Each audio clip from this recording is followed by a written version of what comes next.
लातूर महापालिकेचे आयुक्त मनोहरे यांचा स्वतःवर गोळी झाडत जीवन संपवण्याचा प्रयत्न, रुग्णालयात उपचार सुरू, सध्या प्रकृती स्थिर। लातूर महापालिकेचे आयुक्त बाबासाहेब मनोहरे यांनी शनिवारी दिनांक 5 एप्रिल रोजी मध्यरात्री स्वतःच्या डोक्यात गोळी झाडून जीवन संपवण्याचा प्रयत्न केलाय। सध्या त्यांच्यावर येथीलच एका खासगी रुग्णालयात उपचार सुरू असून त्यांनी उचललेल्या या टोकाच्या पावलामागचं कारण मात्र अद्याप स्पष्ट झालेले नाही। मनोहरे हे एमआयडीसी परिसरातील शासकीय अधिकाऱ्यांच्या वसाहतीतील बंगल्यात वास्तव्यास आहेत।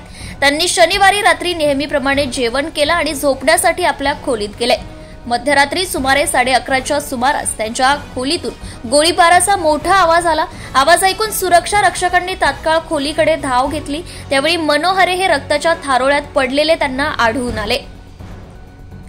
त्यानंतर त्यांना तातडीने लातूरमधील सह्याद्री हॉस्पिटलमध्ये दाखल करण्यात आले। प्राथमिक तपासणीत गोळी डोक्याच्या उजव्या बाजूने आरपार गेली असल्याचं निष्पन्न झालंय। त्यामुळे मेंदूच्या काही भागांना इजा झाली असून कवटीच्या हाडांचे तुकडे हे मेंदूत पसरले आहेत। त्यामुळे त्यांच्यावर अत्यंत जटिल अशी शस्त्रक्रिया आता केली जाणार आहे। तर शस्त्रक्रियेपूर्वीची वैद्यकीय स्थिती सांगताना उपचार करणारे डॉक्टर हनुमंत किनीकर यांनी सांगितले की सध्या आयुक्त मनोहरे यांची प्रकृती स्थिर असून ते उपचाराला चांगला प्रतिसाद देत आहेत। शस्त्रक्रियेनंतर पुढील स्थिती स्पष्ट होईल।